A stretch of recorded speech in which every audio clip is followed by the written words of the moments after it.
Right. Is this working? Oh. So I'm using my iPad today to show myself, but I'm gonna have to remove this soon because I'm gonna need the space for my hands, and well, I kind of need the iPad too because I've got some information on it. This time I didn't make a script, but there's so much to know about the synthesizer. I always forget something when I try to explain it to someone else, and I wanted to do it properly, so I've got like the specs on a page on the iPad. So yeah, we're just gonna wait until a few more people join up. There's another thing I need the iPad, and it's to see what you're actually writing to me, because I've got nothing else right now. I seem to have misplaced my girlfriend's laptop, and that's... I hope she's not watching now either way. So hope you've had a great day. I've had a great day so far. So again, I can't see your comments right now, but I will in a few minutes. I thought I'd just, start talking since we're streaming, and hopefully this is going out because I can't check it now. I'm just gonna pull down on the volume here for the music. Right, so the music is down and we're live streaming with an... This is so distracting. Okay, so I'm gonna remove the little pip and pip, pip, pip and pip, pip, pip. I'm gonna remove this thing so I can use it. But I'll have to find a way. I tried to find a mirror to use for showing my face, but I had nothing that was small enough. Everything was so big. Well, every mirror we have is really big, and I can't place it on the MiniNova. I would most likely break it if I did. So hello and welcome to another haQ live episode. Hopefully this will be more interesting than the last one, because I was all over the place with that one. So I hope you can hear me over the music and everything. It seems to be not that loud, but I'm just gonna turn off the music entirely here, like that. Very nice. Now let's see if I can find... I'm trying to find the link. I sent the link to this stream to myself through the email. So I'm going to open it up and watch the stream on YouTube now to see that everything runs smoothly, and I'll also be able to see your comments, which would be absolutely awesome, because I have no idea if anyone's watching, because I don't know if it's actually working. But it's telling me that 14 people are looking, and I can see a comment here from Michael. Thank you so much, Michael. It means a lot to me when I hear that someone loves my content and my videos. I mean, I make it so others can watch them, of course. So of course it makes me happy. But it's just something about being able to share something that you have with others who might need it. It feels good, especially musicians, since I've been struggling as a musician my whole life, mostly. So it feels awesome. Right, so in front of us we have the Novation MiniNova, and it's one of the best purchases I've ever done in my life, actually. I've only had one other synthesizer that I like as much as I like this one, and it's the Yamaha AN1X. I've owned it, I think 4 times, and I've had to sell it 4 times because of financial issues, stupid issues, being young, doing stupid choices in life.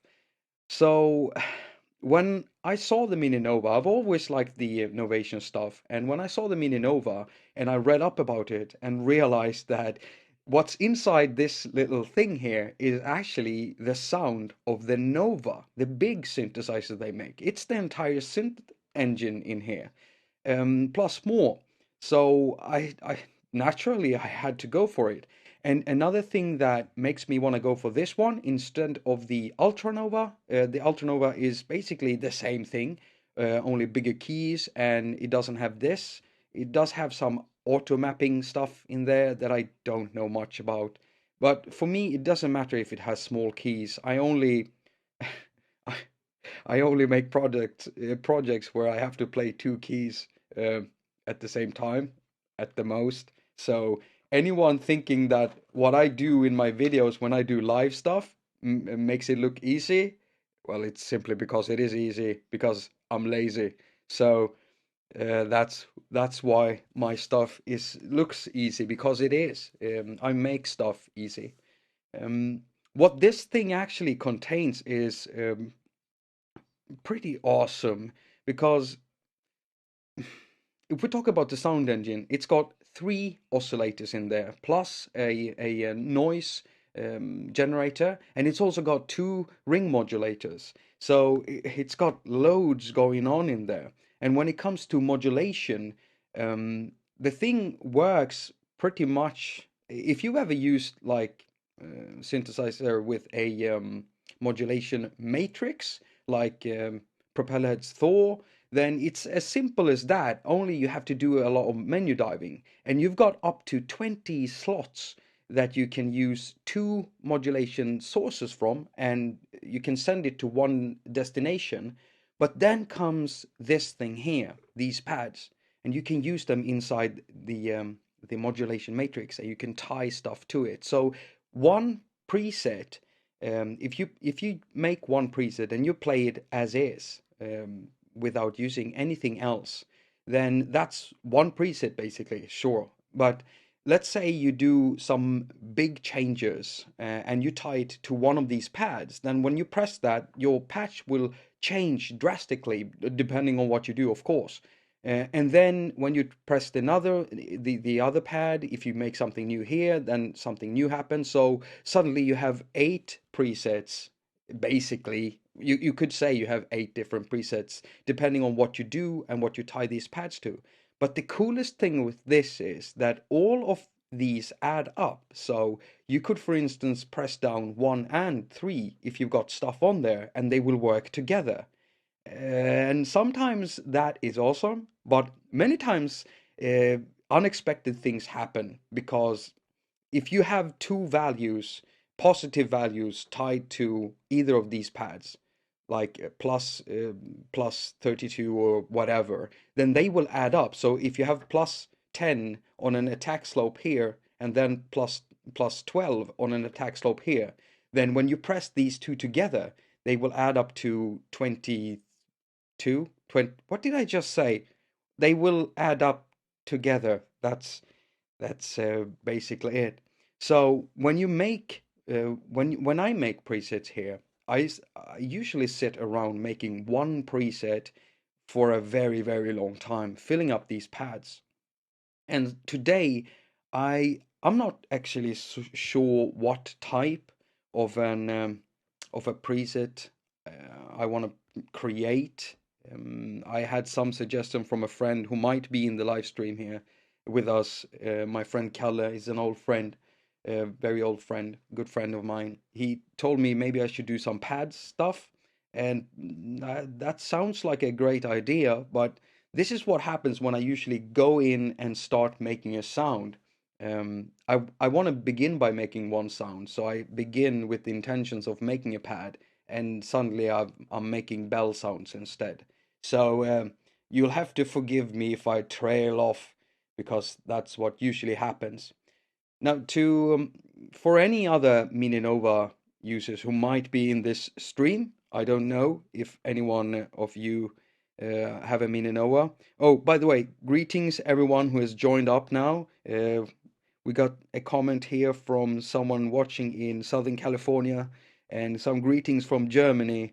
And we've got Joe O'Hagan here, the world's youngest iOS musician in the stream too.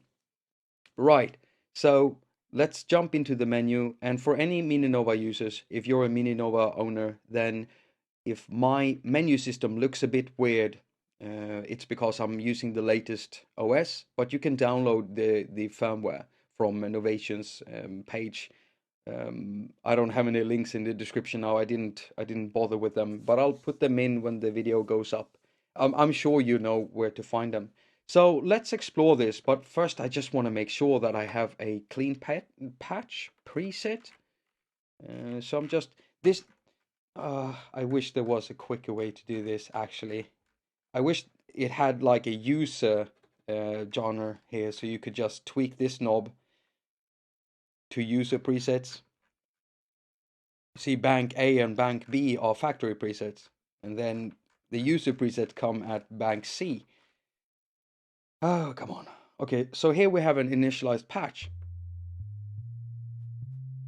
You won't be able to hear that right now because there ain't much happening. So let's jump into the menu here and go into the oscillator section. And what I'm going to do is to change the waveform. Okay, I don't want to keep my hands in the way. I hope you can see this. Just tell me if you can't see it. So we've got someone from Belgium sitting with an MiniNova in their lap. I hope that's fun. This is an awesome synthesizer.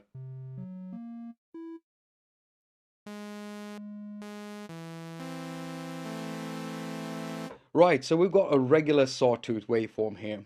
And one cool thing with the MiniNova is the virtual oscillator.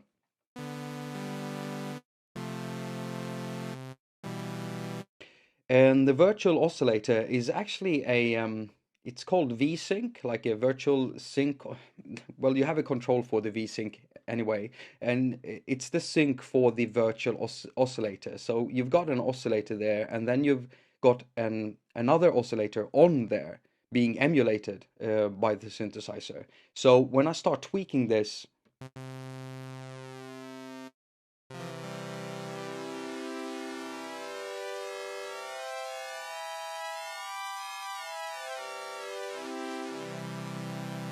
and just modulating that thing makes for a really cool pad as soon as you, or a string, as soon as you add some effects to it. So I'm thinking we should modulate this. Just gonna go down an octave.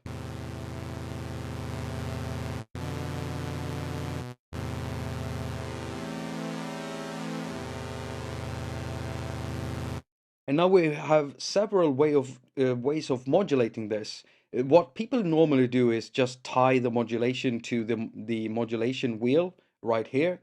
I hope I have that in picture. Yes, I seem to have. Let's see here. Joe, you told me earlier when we were testing this that I should show more of the matrix. So I'm just going to pull this a little bit. Right there. Because you've also got extra knobs up here, and there's several pages, and so you've got more parameters you can tie to the knobs here. You actually have like 7 extra slots for the knobs that you can use for modulation. What we're going to do is to modulate this, and I don't want to do it with the modulation wheel. I want to do it with maybe an attaQ envelope or something. So to do that, we go into the menu, and first of all, we need to go all the way to the modulation section. And that's called the mod matrix. So let's go in there. Hello, Virginia. We just got a comment, someone from Virginia. That's far away from here. I'm in Sweden. Let's see here. Oh, we've got Samuel, and that's Natasha. Natasha from the Figure Forum. Hello, people. Hello, musicians. Right, so we're inside the modulation matrix, And as I said, we have 20 slots in here.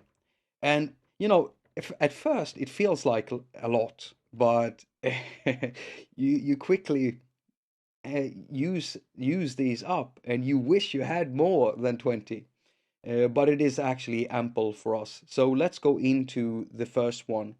And here we have two sources. So we can take two modulation signals, and it can be anything from envelopes. We have up to 6 envelopes we can use, three of them or four of them being modulation, regular modulation envelopes. And these are full envelopes with attack, decay, sustain, release, and you can also tweak the curves, the slopings of the actual decay and attack, so you can make some really cool pitch envelopes and stuff. So in the first source, what I'm going to do is I'm going to choose the envelope called envelope number 3. I don't know if you can see that. I hope you can. It looks like I can see it right here. Yeah, either way. So, oh, we got Bo Beats from Bo Beats channel. We got Bo from Bo Beats channel joining up here too. Hello everyone. It's nice seeing so many people just joining up like this. Very lovely. Right, so envelope 3, we've chosen that to be in source 1. And for anyone new joining the stream, we are just trying to make a very simple pad, and I'm about to modulate the virtual sync the inside this beast here. So let's jump ahead, and I just want to stop here quickly, because here we have something called anim select, and this refers to the animator pads.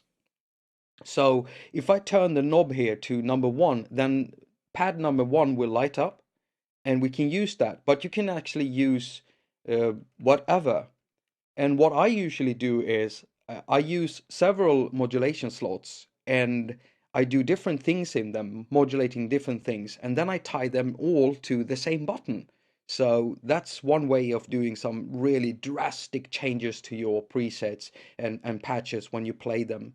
Like you're playing them and it sounds like a pad, and then when you press it, you suddenly have a bass sound instead. That's what I love. It's so powerful. The MiniNova is just great.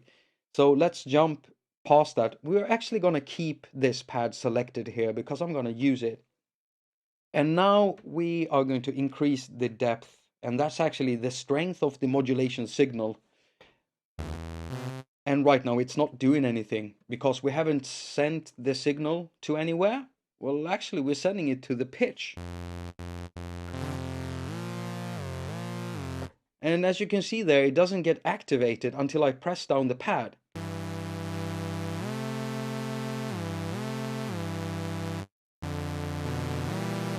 And what we want to do is we want to use the envelope to slightly increase the value of the virtual sync of that virtual oscillator on oscillator 1. Okay, are you sticking with me here, or am I boring anyone to tears? So let's tweak the destination, and here we have a lot. I mean, there's literally a lot. You can modulate anything from the FX, the filters, the oscillators. Oh, there's so much you can modulate. And we're gonna choose the, let's see here, there, 01 V sync. That's the virtual sync.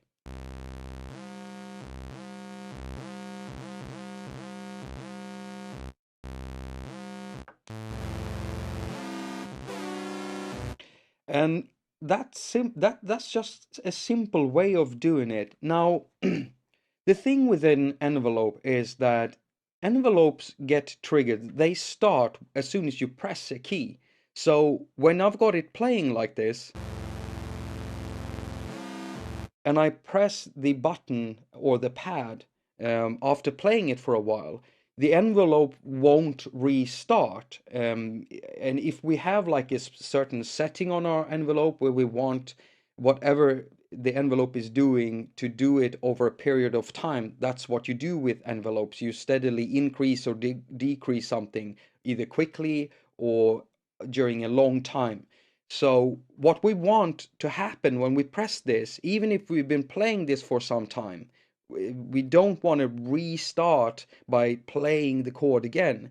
then what we have to do is to tell the envelope to re-trigger, and as soon as I re-trigger the envelope, it's going to re-trigger the keys or the keyboard also. So it's going to send out the notes again.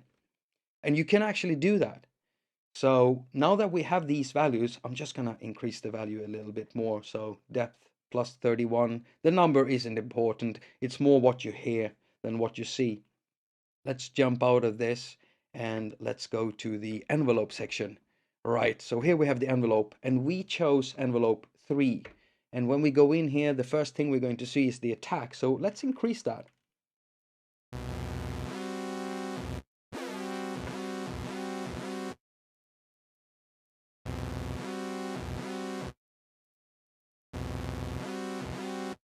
All right, so let's see if we can trigger this instead. And we're just gonna move ahead. I think we have it there, aTrig. I'm just gonna try this out. And now you can hear the pad just acting differently. So let's increase the, let's pull down on the sustain and increase the decay, increase the attaQ.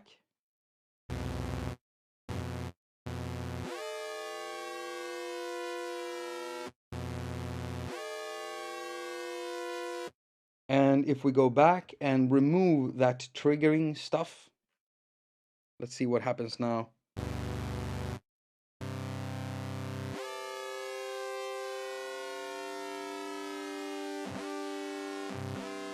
As you can hear, when I don't have the A trigger on, then it won't re-trigger, it will just keep on going.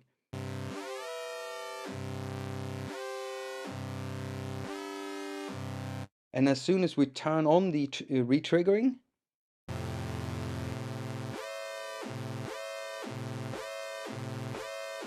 we get the envelope to restart its cycle again. And that's very nice. But for our patch, we're actually going to turn it off. And we're going to make it so that this VSync just changes over time for a long period of time.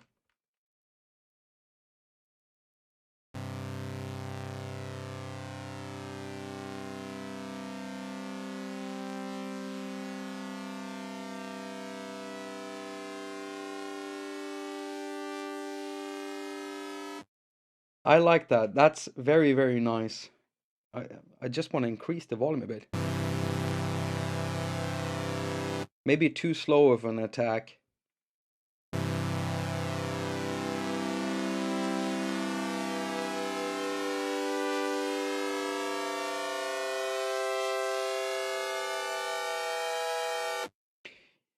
Joe says this needs a big moist reverb, and I might agree on that. I actually want to put a reverb on this, so let's do that. Let's do that. We'll go out of this menu, and we have to jump to the effects section and jump in there. And let's go to the first effect slot and say OK. Turn it on, and I'm not going to play anything, because as soon as you play and you start fiddling and running over the compressors, the volume just shoots through the roof. So let's see here. Here we have the reverbs.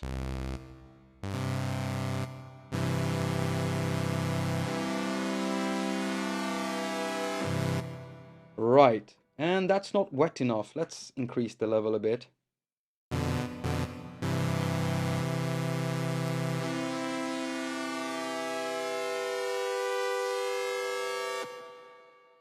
And let's check the Great Hall. Now up with the decay. I like big big wet reverbs. I almost said something else. I think I'm damaged from my youth listening to some pretty great hip hop music back then, but some of it doesn't translate that well in today's society.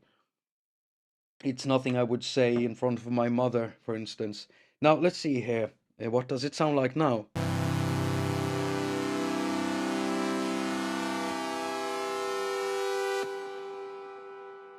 Yeah, I kind of like that a little bit more. Right, so let's say I don't want the reverb to go all the time. I actually just want the reverb when I want it. And then I can tie that. So let's do that. Let's tie it to the same button as the envelope controlling the virtual oscillator sync right now. So jump out of this menu and go to, let's see here. We need to go to modulation matrix, of course, and we choose mod slot number 2. Right, so in the source, we actually don't need to do anything in the source. All we need is to tell the reverb to be on. So how do we do that? We go to, first of all, we're going to say that this is going to happen on pad number 2. I know I said pad number 1, but I do it like this because I just want to test this. So we're going to jump to the destination, and now we have to find something that is tied to the verb, either the on or off for it. And if that doesn't exist, you might not want to do that, because when you turn off or on an effect, it might click. So you might not even be able to do that in the synthesizer. I think I know for a fact you can't, but I just want to say it out there as a concept. Usually you want to fiddle with other stuff. So what we're going to try to do is to change the actual effect level. So we're going to scroll up here until we find something. And here we have something saying FX amount, and that's like FX amount 1, FX2, 3, up to 4, because you can have up to 5 effects in here. And we put the reverb in FX1. So now we have this pad controlling the FX amount, the amount of FX we're getting from FX slot 1. So all we need to do is to tell this pad to send a signal to raise the amount of the FX blend mode or whatever to the maximum. So let's do that. So we increase the signal strength to the maximum. And since you can do this in positive increments and negative decrements, then the highest number is 63. It really should be 64, but I guess they count 0 as one number. So it all basically ends up to 128 either way, split on the middle. So now that we have that, this one is sending out the max level. But we can still hear the reverb, and that's because we need to turn off the reverb. So in its natural state, when we don't have this pad pressed down, we want the reverb to be off, and we only want the reverb to be turned on as soon as we press down the pad. So we actually have to go back to the the FX section, and go to FX1. And here we have the FX level. And I think it is the FX level we need to pull down.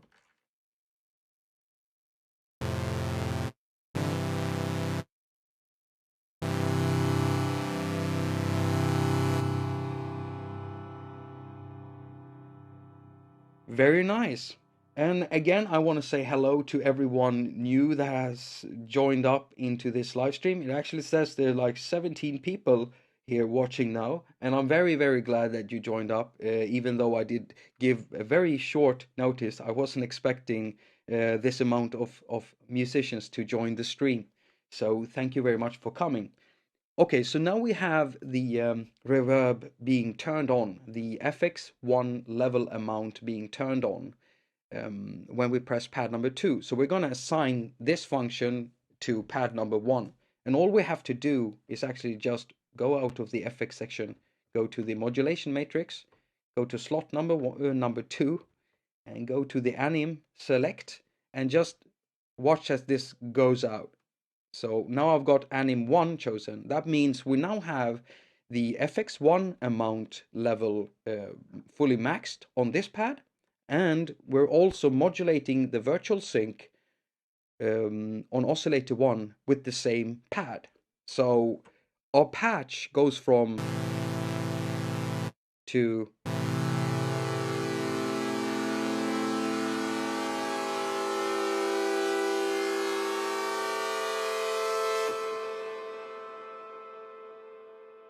And that's what I find so brilliant with the MiniNova. Since I am a very, very simple-minded person when it comes to the actual performance of music, I don't want to concentrate on what I'm doing. I don't. I don't have the patience for concentrating on what I'm doing, so I make it as easy as I can. And that also means that you have to put in a lot of work before you can ever do anything. But it's worth it for me because when I've done that, I've done it, and then I just have to use it. So I always love apps and hardware with functions that allows me to make simple stuff as this. So what we can do now is we can change the patch completely. Let's see here. Accurate Beat says, oh, Accurate is here too. That's very, very nice. My colleagues, we did this really nice 1.5 hour long podcast yesterday. It's our first episode for the Low Pass podcast.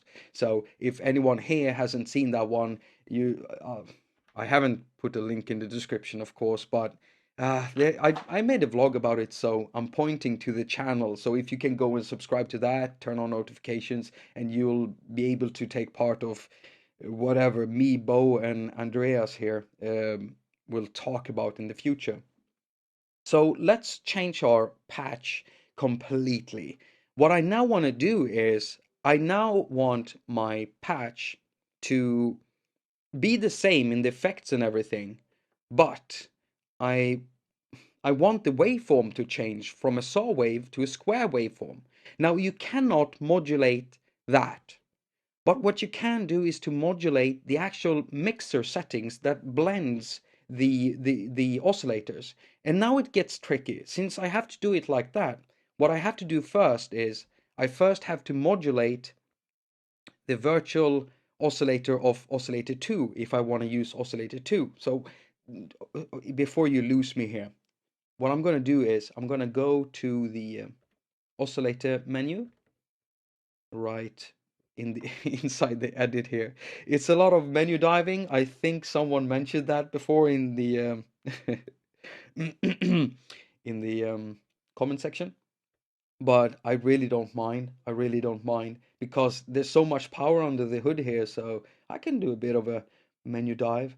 Let's choose oscillator 2, and we're going to choose this one to be a square waveform. And we can't hear it now. And that's normal because if we check the mixer section, then we can see that oscillator 1 is on. And if we check number 2, it's not. So what I'm going to do right now, before we go any further, we're going to go to the menu and we're going to jump to the modulation matrix. And we're going to use modulation slot 3 because we haven't used that. And I'm going to go directly to the anim select and turn that to pad 2. Okay, now it's where it gets interesting. So what I want to happen when I press this is I want the same type of effects and everything, but I want the waveform to change from a saw wave to a square as soon as I press this button. So what I have to do, it gets tricky now. I'm going to go to the depth and pull that up to the maximum.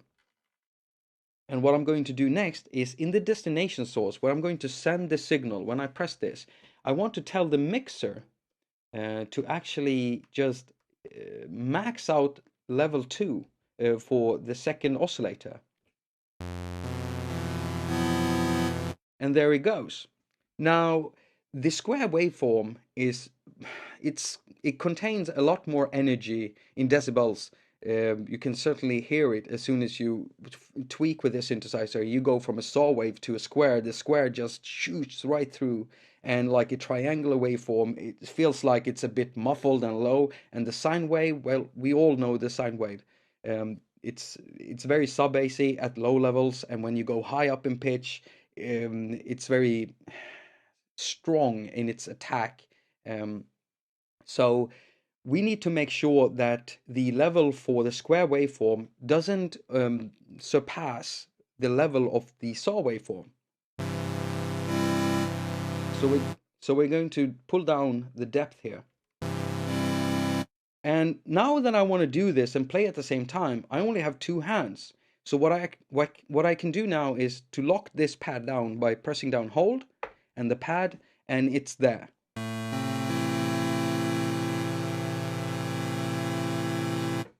That seems to be a good level. Just press there again and you drop the hold. Right. But the problem is we now have the saw waveform playing at the same time as the square waveform. So now we have to jump out of this and go into modulation slot 4, jump in here, go to the anim select, tell pad number 2 to actually remove the volume, so minus at the not maximum, minus 64. It's the maximum amount of decrement. Oh my god, I hope I'm not saying anything weird that you can get. So what we're actually doing is sending a negative signal that just bottoms out, and we're going to send that to the mixer and tell level 1 to go down.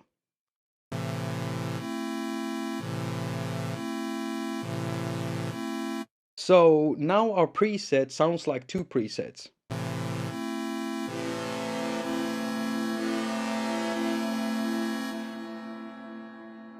Now, since the FX is global, we get the FX on both oscillators, but we also tied an envelope to modulate the virtual sync on our pad on oscillator 1. So we don't have that for oscillator 2, so we need to do that too now if we want that. So we go to modulation slot 5, and now you can start to realize how quickly 5 slots can just disappear from you like that. And that's when you have to start using this matrix up here, where you have 7 knobs that you can assign to control almost anything. And you choose that in a similar menu as the modulation menu. Well, actually, it's just a menu, so you actually tell each knob what to tweak. So we're going to use the same envelope. So envelope number 3. I might have been neglecting your comments, so I'm gonna check in a little while. And before I stop this live stream, I'm gonna bring up the picture-in-picture iPad thing I had going on in the beginning. If you just joined up and didn't see it, I had my iPad here filming my face, but I need it. It's actually what I'm using to see your comments. But I'm gonna put it up there so you can see me, and we're gonna have a little Q&A for maybe 15 minutes or something like that. So stick with me. So envelope 3 is what we use to modulate the virtual oscillator on oscillator 1. And now we're going to set it up so it does the same thing, but for oscillator virtual sync 2. Right there. And now we need to increase the depth. And maybe we don't want it to be exactly the same as the first one. Let's max it out. I don't know if we max the other one out.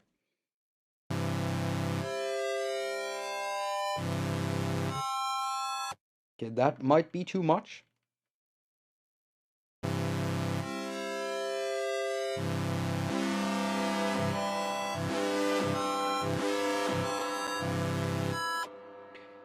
That's cool.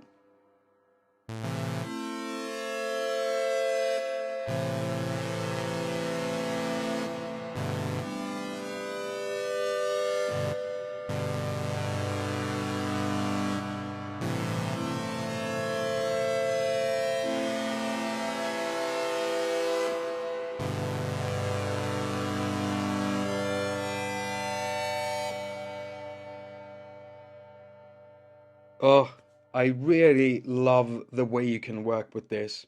I mean, sure, you're gonna sit for maybe hours doing stuff, but in the end, you have these presets and they're all there. And even if it's one preset, they change depending on what you do with the pads here. So like I said in the beginning, if you make really unique settings for all of these pads, then it's basically like having 9 presets. One by just playing it, and then 8 each when you press down each pad. But then when you start combining them, you get even more options. So it's an unlimited way of working when you want options for sound sculpting live without actually having to touch any knobs or anything. But you do have to spend a lot of time doing it. Now, one thing that I would like is maybe some auto panning. Would be cool. We do have that. So if we go to actual the actual okay, now I'm just spouting words because I've kind of lost the thread here. So let's go into the edit menu and we go to the FX section right there, and we have the panning in the first choice. Okay, I'm gonna no wait. I'm sorry. I usually have this thing that I wipe my screen with. Um, I'll just use this. Oh, wait. I hope my girlfriend isn't watching. This is something that she did. I used to have a ending in my videos back when I started haQ, where I was showing everyone how she not knitted. What do you call it? Uh, crochet? Croaky? Croak? We'll call it croaky. When she was croaking this, um, it's actually for a microphone and it works quite well. So I'm just going to clean up here a bit because I've got dust and I, when I start filming anything, I always clean my hands very thoroughly because I don't want to be offensive with my hands to my viewers. And I can clean quite a bit for a long time. I've got this obsessive behavior. Maybe someone else has, and if not, then what I just said might be weird. It doesn't really matter. Right, so what we're going to do now is to go into the FX section and restart where I was before. Go into the panning, and we're going to find here we have the pan rate. No, we don't want it to sync.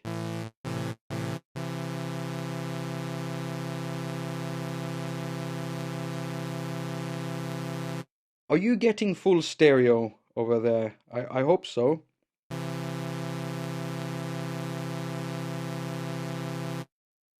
And let's increase the rate a little bit.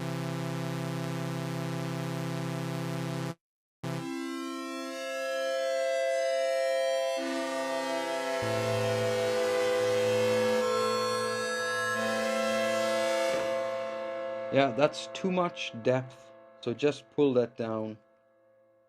And that's also something, maybe we can modulate that. I've never actually tried. What I want to try doing is actually modulate the panning speed so that we can make it increase over time. That would be nice, right? Maybe with an envelope, or maybe even do it with an LFO, maybe, so it could go up and down in speed. I'm gonna check. I haven't checked if you can do this, so we're gonna go to the modulation section. And what haven't we used yet? Okay, so mod slot 6 is free.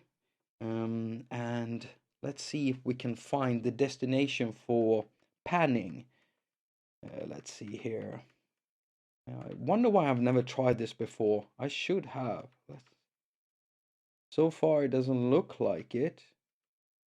FX.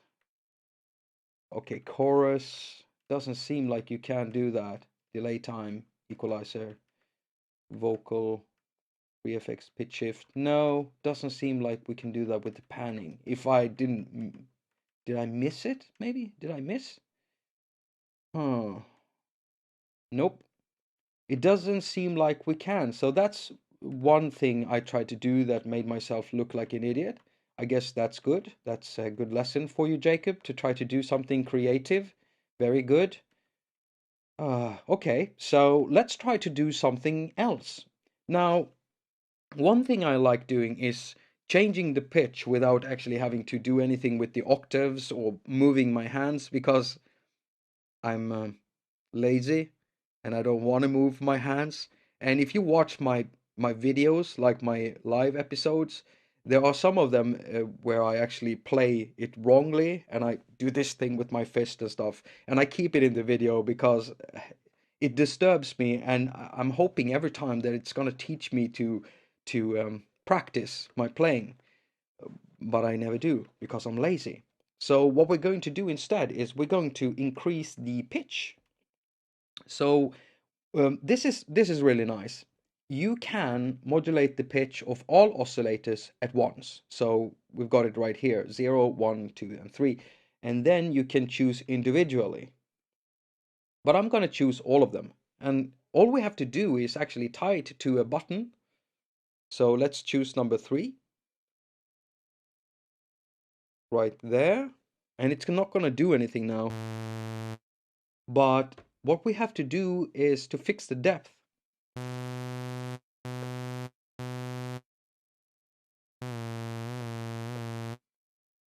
So let's lock this down.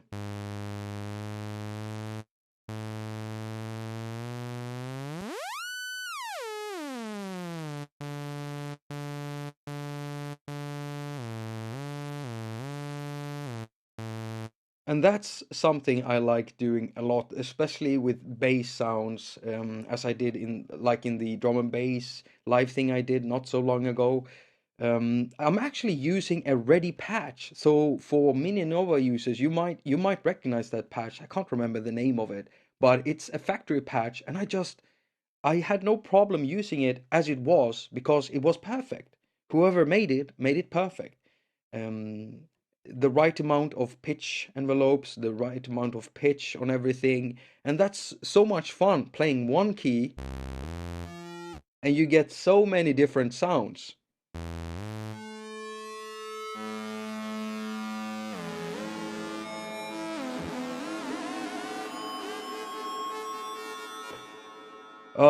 I love this. Right. Don't know what to do from here. Maybe we could mix in some noise. Some noise, that would be nice. Let's go to the oscillator. No, to the mixer section and go to the noise level.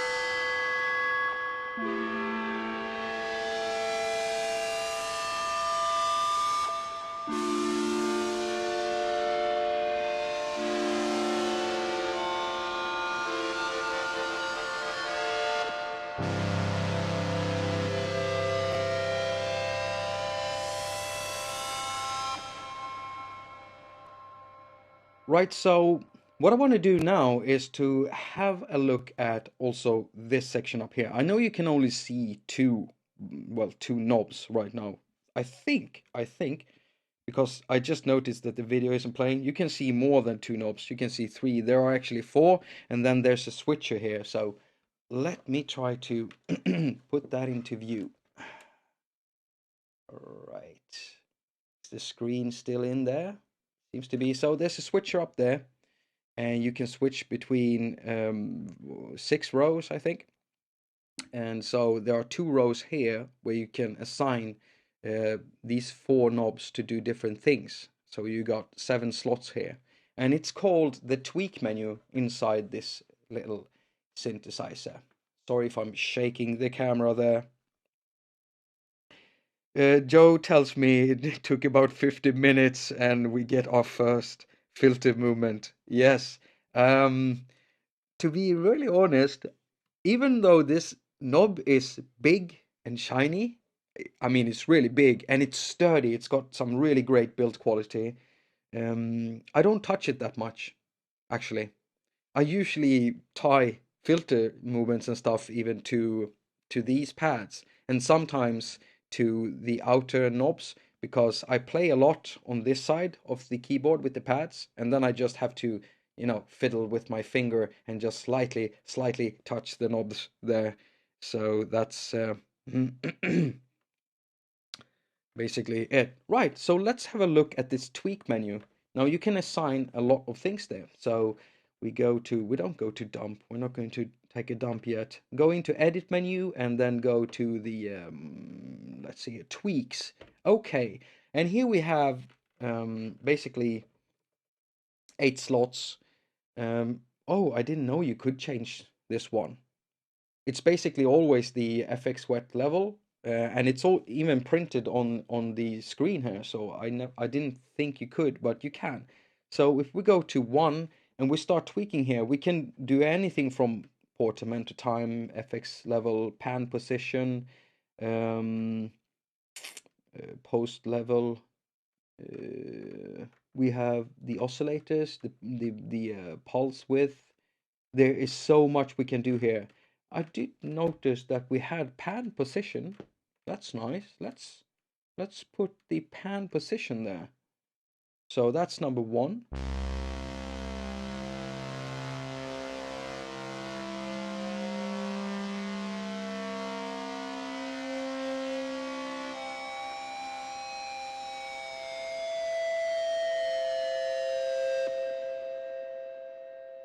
That's nice. Okay, so let's assign something else to position number 2.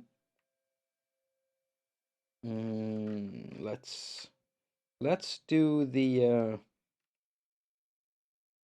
where is it? Oscillator number 2.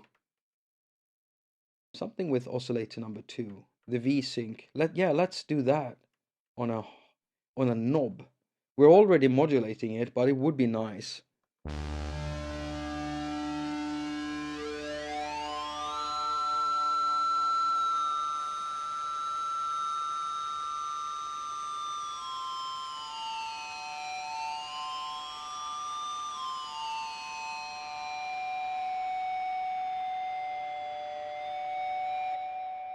Hey, that's very nice. So at the same time we're getting the modulation doing its thing with the V-sync, we can then also control it while it's happening by hand. So we get even more modulation going in there and movement. Oh, I just love this synthesizer so much. I could probably spend 10 years with it and I would still not master it completely because it's got too much. It's even got like this arpeggiator and I never ever use it. I never ever use it. And you get it like that and suddenly you have these pads working as an arpeggiator instead. So that's basically, well, it starts acting like the sequencer on a Volca or something, or a key step. And we go up, we have these. And you can also tie presets to favorites. So when you press the favorite button here, then you can choose between your hit the microphone, between your 8 most favorite presets, which is also awesome. So it's like instant access to parameters. That's something that the designer of this MiniNova thought about a lot, like access to parameters. Even though the synthesizer is small, it's limited on knobs, it's got so much access if you do a lot of work before you start using it. But don't let that scare you. I can't remember what I paid for this. But I bought it used from someone who just wanted to get rid of it, and I was very lucky. So I got it fairly cheap, and I couldn't have made a better purchase. It's small enough, and I've been using my portable USB batteries to actually carry this thing around, and I sit down at cafes with this thing in my lap and the iPad on the table. Should be the other way around, I know, but it just works quite well. But then again, I have to bring this thing with me also to be able to record any sound. And we all love dongles, and Apple is sure making sure that we're getting our dongles ready, aren't we? Now, I'm a bit. Bo Beats says modulate Nick Bat, please. I don't know how I would do that, but I'll make sure to contact Nick and ask him if I can modulate him. Uh, I don't think he would give me access to his sources, modulation sources. So I might have to force myself on him. Now, where can I go with this patch? I'm just losing myself in talk. Don't really know what to do right now. Okay, so is there anything you want to know about the synth? I mean, do you have any questions about it? Because if you have any questions, I would love to answer them if I can, because I don't know everything about the synth, but I do know a whole lot. So if you have any questions, just ask away. Now let's see here if there's something I haven't gone through yet. Have we gone into the oh yeah, the quarter. That's also another thing we have. How did this work now? I don't remember.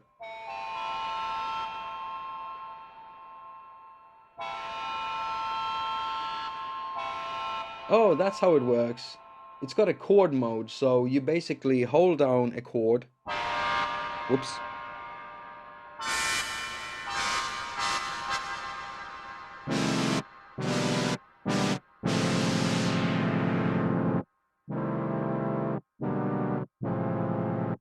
So let's make a new chord.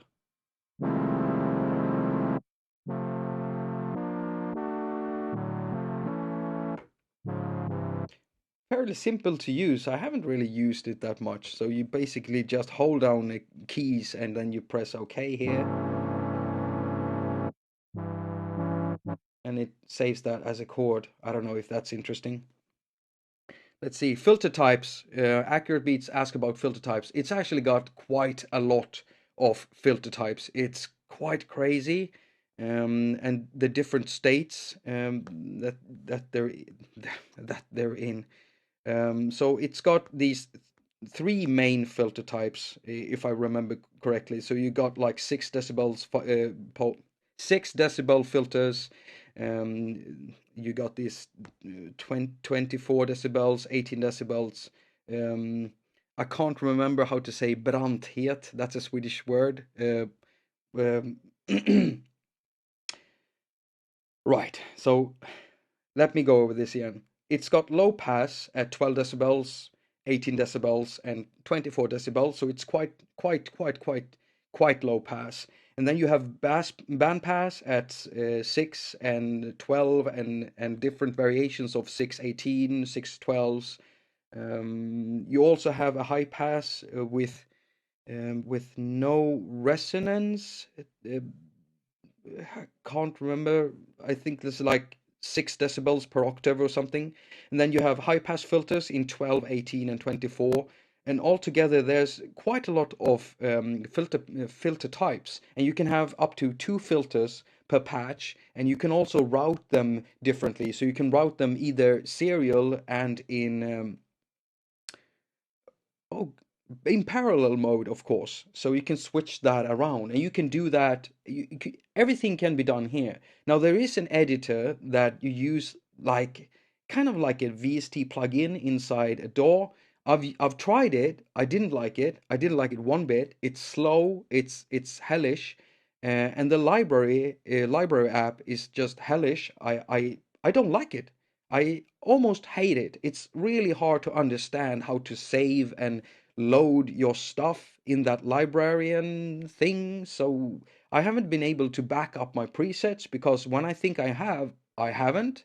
And when I try to save something, it saves just one preset, even though I'm trying to save the whole bank. So the library app needs an overhaul, and the actual plugin to control the synthesizer, trust me, you'll actually be able to do it quicker on this thing. So yeah, quite a lot of filter types, 2 per patch, and you can route them in serial and in parallel modes. Um, when it comes to the oscillators, you have, I think, is it 24 digital waveforms in, no, 16 or 20? Was it 20? I can't remember.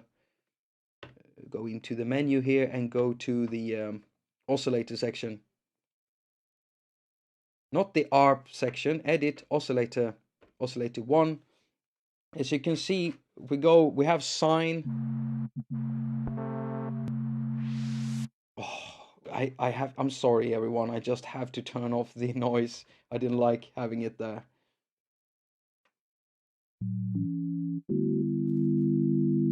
Right, okay, so go to the oscillator, go into the oscillator. We go through the waveforms here now.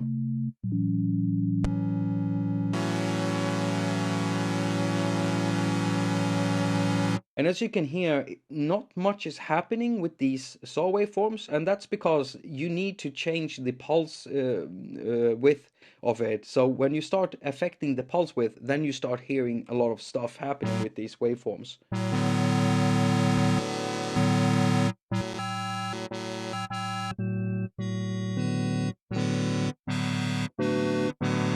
You even have some really cool like FM waveforms. It sounds like FM, even though this isn't an FM synthesizer.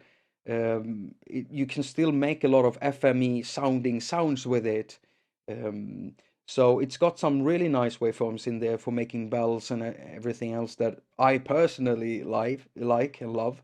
And then you also have these wavetables.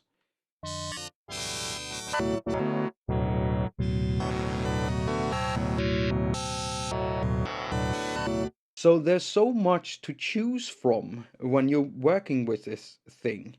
Plus that you could also can just push two ring modulators over everything and just mess it up completely and making it sound a bit more FM also in the process, since that's what you're doing. You're just messing with the frequencies in there. Um, it's got it's got the microphone input and it's got an XLR input, so you can put any type of XLR microphone right there. I think. Wait, no, it's a dynamic input, so you can only use dynamic microphones right there. Don't try to put anything else. It doesn't supply phantom power or anything like that.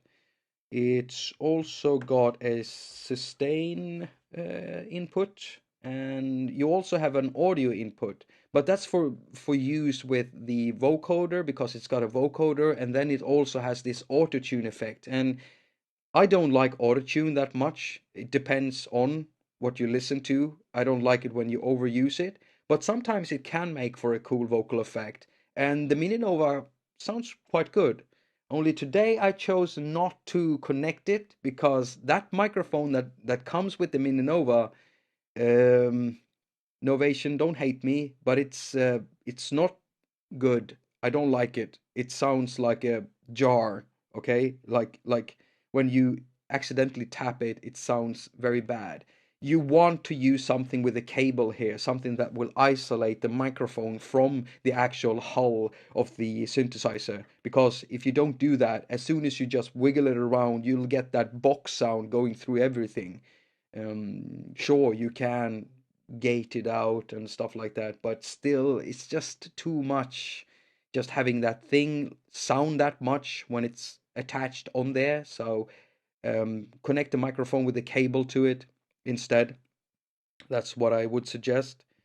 Yeah. So what have I missed so far?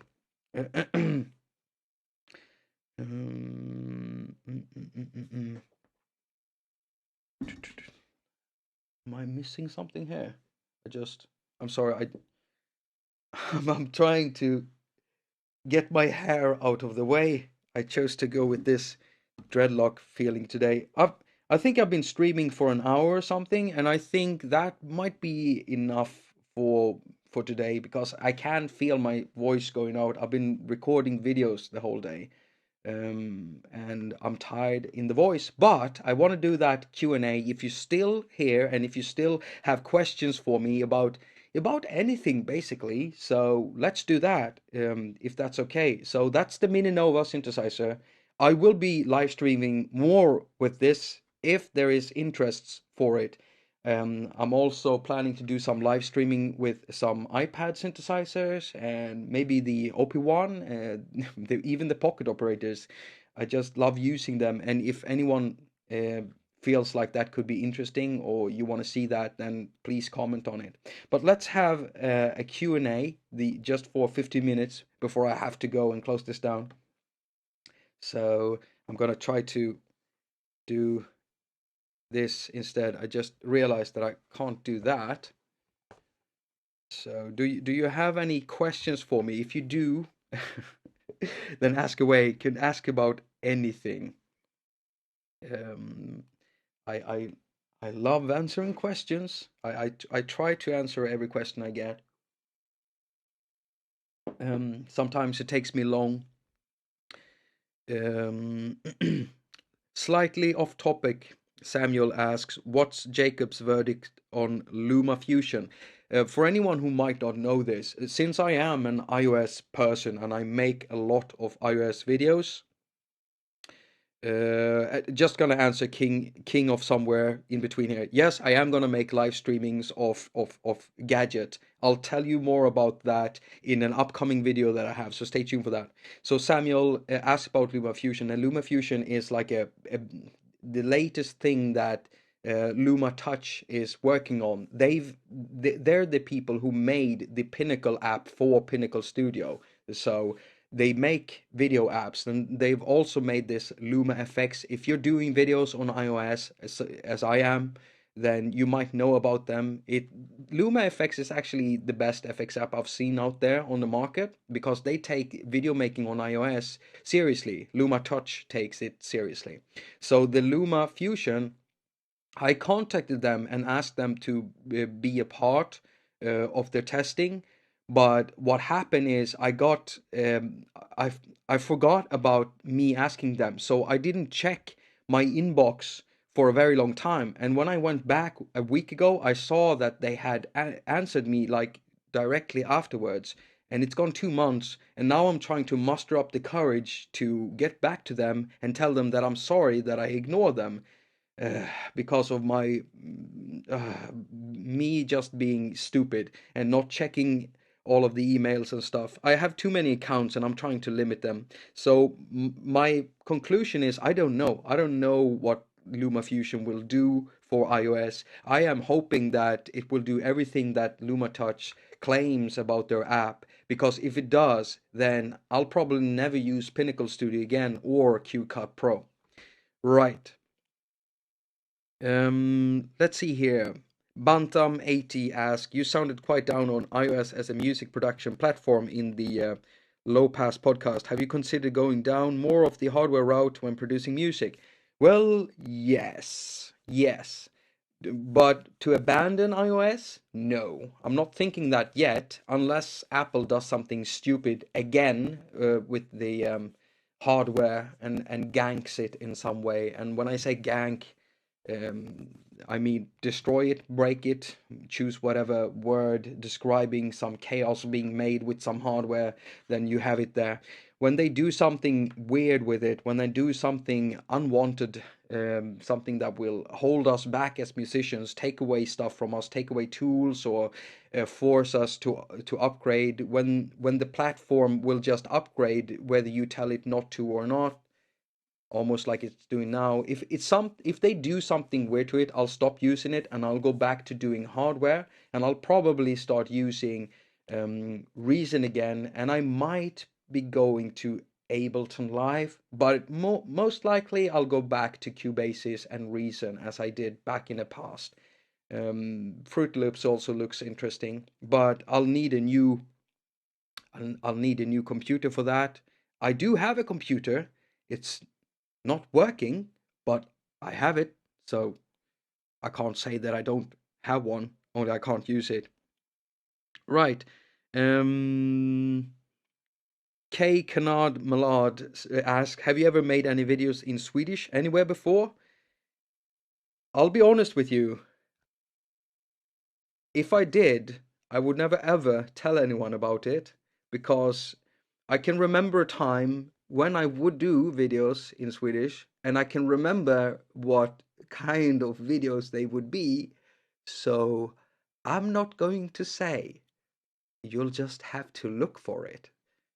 It's not something I'm gonna bring up again. I'm trying to bury that past of myself, and I'm not saying that because it's weird that I'm speaking Swedish. It's more like the way I was acting back then, like a complete a hole. So let's see here. Are there any more questions? The Audio Dabbler, I would like to do some iOS videos, but sadly only have 16 GB iPad and iPhone, so not feasible. Well, let me tell you something, the Audio Dabbler. I've been making and producing the content on this channel with an iPhone 5, 16 GB, and now an iPhone 6, 16 GB, because I, I'm not that rich and I can't afford the bigger version. So I make all of my stuff with 16 GB devices. Now, granted, my iPad Mini 2 does have 32 GB, but I edit everything on the iPhone. And so I've limited myself to making short stuff, and I've limited myself of working in a particular way. So instead of hitting a wall, I'm using that wall to try to be smarter with what I can do with the platform. So I'm definitely producing all of these so soon to be 500 videos on 16 GB devices. So you just have to find a way of doing it so that you can make it with that small amount of space. And remember, I do have music apps installed on my devices, but to be really honest, you have no idea, well, you probably do have an idea of how many times I'm deleting a lot of apps on my iPhone just to have space for filming an episode. So, yeah, it's pretty crazy. Um, let's see here. Accurate Beats asks favorite synth for the iPhone right now. The most favorite, if I had to decide for one of the most favorites ones, it's Poison 202. Poison 202 all the way. Yep, yep. Jim Pavlov, I've had a lot of dealings with him now. I've talked with him a lot behind the scenes. The guy is awesome. And if y'all haven't seen his channel where he recreates famous Prodigy songs, the guy is a genius. It's a true genius. And I'm so jealous at him for being so damned good. Damn you, Jim. Damn you, Jim. Oh, I mean, he makes videos, and they're great, but he can't monetize them because, you know, these are Prodigy songs, and they actually sound like the real thing. He goes out there, he samples everything from beginning. If Prodigy sampled something from an album, then he goes, grabs that album, samples it from there. He does the exact same thing. He's decoded these songs into the minor, all the minor details. Check him out. Right, so my favorite synthesizer is Poison 202 if I had to choose one right now. I do have another favorite, and that's Red Shrike, and also one that didn't add up on my list, mainly because I didn't feature it before, and I didn't feel comfortable doing anything about it since I hadn't featured it and hadn't used it that much. And that's actually ARP Odyssey. It sounds quite brilliant. It actually sounds like the real deal. And it's a bit weird compared to other synthesizers, mainly because of the sample and hold thing and how that works. It doesn't work like any other synthesizer because you can tie in envelopes into the sample and hold and stuff like that. It's quite crazy. So maybe I'll do an episode on that, but I saw a video from another guy doing it, and I don't feel like doing that video again. I'd rather do something creative with it. Right. Kalle Kempe says, "Hey Kalle, that's my friend. Everyone say hello to my friend Kalle Kempe. I've known him for a very, very, very, very, very long time. He comes from my hometown and he's also an awesome musician. Now he's some kind of a crazy scientist, actually, and he's quite smart. He's smarter than me, makes me feel stupid as soon as he opens his mouth. He could probably fart and I'd feel dumb. So he says, interesting comment about being limited by hardware makes us better at what we do instead of just throwing more power at it. And yes, yes, you're right, Kalle. As usual, you're always right. You're my god. Thank God for Kalle Kempe. Everyone praise Kempe. The guy knows exactly what he's talking about. So, I'll just I'll have one more question to answer if you if you please ask me a question. Please ask me a question. I'm searching here for questions, but I'm getting lost reading it because concentration issues, I think. Just one more question, and then I'll have to end this live stream. I actually don't know how much time has passed right now. So, I'm guessing that's why I'm feeling so dry in my throat. Luckily, I have a big glass of coffee and water. Uh, I drink too little water. Yep. Oh yeah, DJ Sibian says Merry Christmas, everyone. And yes, I never made a Merry Christmas video, mainly because I didn't think that would be an interesting video to make, and I won't make one for New Year's Eve. I might live stream for those of you who don't like watching people burn their money up in the stratosphere, because many people do that. I don't anymore. I just feel like it's burning money. Even if I wanted, I couldn't afford it right now. But maybe I'll live stream on New Year's Eve, and when I do, everybody won't be able to hear me because of all the fireworks going on in the background. Usually, it's so loud outside here because everyone goes crazy in this area, so I can't I can't even hear myself sometimes. Kalle Kempe asks, how would you change the MiniNova? More knobs? Actually, yes, maybe for some people. I like this row here. If you're watching this, it's got 4 knobs. It could use 5. So, yeah, sure. If it had like 8 extra knobs that you could assign to anything, that would be great. And that's pretty much it. Sure, there could be some other modifications done to it. I mean, there's no aftertouch to the keys. Now, I'm not a keyboard player, so I don't care. I'll tie aftertouch to something else or a pedal or whatever. But for players, the keyboard is small and it doesn't have any aftertouch. It's not weighted or anything. It's basically like a toy keyboard, but with a bit bigger keys than a toy keyboard. Usually, toy keyboards are like that. That's an actual toy keyboard. So, yeah, could do with some aftertouch, but since you can link it to modulation sources and use like the pedal inserts and stuff, doesn't really matter. Yeah. That's pretty much it. I can see there are more questions coming in here, but I think I actually have to go. I think I have to go. Yeah. And so thank you so much for coming and watching and chatting with me. I really do appreciate it. I'm home alone right now, so my girlfriend is visiting her mother's place. Not just the place, but also her mother. So that's what she's doing. And I'm here with you and having fun with synthesizers. So what I'm gonna do now is I thought I was gonna end this and go play some Fallout because I'm Fallout addicted, have been since Fallout 1. But I'm not gonna do that. I'm gonna sit here and I'm gonna keep working on this patch until I have something interesting. That's gonna be awesome. So thanks everyone for joining up. Thank you so much.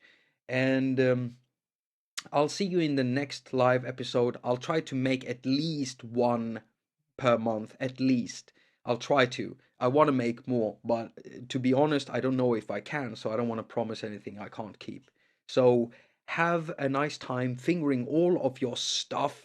I wish you a very productive weekend, and a great New Year's Eve. There will be a new video coming out soon, so stay tuned for that. Yeah, that's pretty much it. Thank you for coming and watching haQ Live. I'll see you in the next video. So, bye everyone.